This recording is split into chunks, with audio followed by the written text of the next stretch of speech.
माननीय मुख्यमंत्री श्री नवीन पट्टनायकଙ୍କ नेतृत्वରେ ବ୍ରିଟିଶ ପରିଚାଳିତ ସମ୍ବୋଧନ ଓଡ଼ିଶା ଓ ଓଡ଼ିଆକୁ ସଂଶୋଧନ କରାଯାଇ ରାଜ୍ୟ ଓଡ଼ିଶା ଓ ଭାଷା ଆଇନକୁ ମିଳିଲା ସାମ୍ବିଧାନିକ ମାନ୍ୟତା। 2014 ମସିହାରେ ଓଡ଼ିଆ ଭାଷାକୁ ମିଳିଲା ଶାସ୍ତ୍ରୀୟ ଭାଷାର ମାନ୍ୟତା। ବହୁ ସ୍ୱପ୍ନ ହେଲା ପୂରଣ।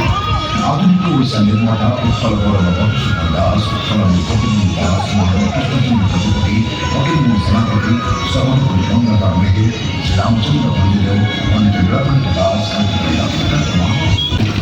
स्वतंत्रता ठीक सही समय ओडिया भाषार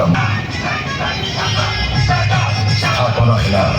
ओडिया भाषा साहित्यर भित्ति इतिहास में नामित 1400 रु 1500 शताब्दी सारणा जुग। सारणा महाभारत, रामायण और चंडी पुराण भली 1436 मसीह गजपति गणेश्वर, नवकोटि कर्णाटक कलवर्गेश्वर, कपिलेन्द्र मर्यादार शिखर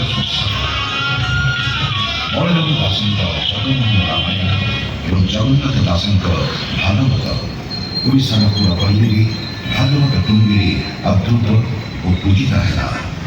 यह सहित 68 मसीह व्यासकवि फकीरमोहनଙ୍କ द्वारा स्थापित है उत्कल प्रेस।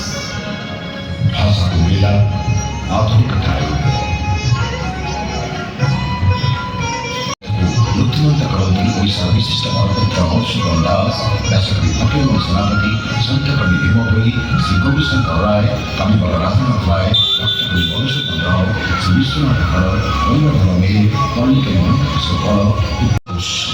कारण भाषा ही भविष्य, वंदे उत्कल।